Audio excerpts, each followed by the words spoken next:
एक समय की बात है। एक गांव में एक किसान रहता था। उसके पास एक छोटा सा खेत था। एक दिन किसान खेत में काम कर रहा था। तभी वहां एक भालू आया।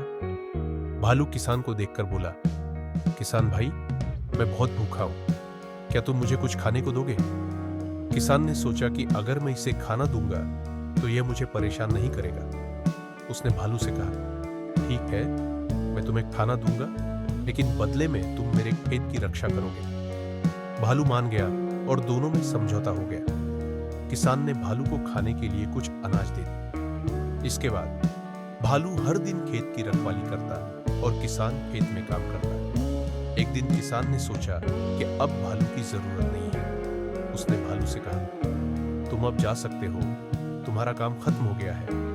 लेकिन भालू ने जवाब दिया, मैंने तुम्हारे खेत की रक्षा की है, अब मुझे भी अपनी मेहनत का फल चाहिए। किसान ने सोचा और भालू से कहा, ठीक है, तुम खेत के ऊपर का हिस्सा ले लो और मैं नीचे का हिस्सा लूंगा। किसान ने चालाकी से गेहूं बोया ताकि उसे नीचे की जड़ें मिले और भालू को ऊपर के पत्ते मिले। लेकिन अगले साल किसान ने फिर से भालू को धोखा देने की कोशिश की। इस बार उसने आलू लगाए ताकि उसे नीचे के आलू मिले और भालू को सिर्फ ऊपर के पत्ते मिले। भालू ये समझ गया कि किसान उसे बार बार धोखा दे रहा है। भालू को गुस्सा आया और उसने किसान से कहा, अब मैं तुम्हारे साथ और काम नहीं करूंगा, तुमने मुझे धोखा दिया है। कहानी से शिक्षा, हमें किसी के साथ धोखा नहीं करना चाहिए, चाहे वह कोई भी हो।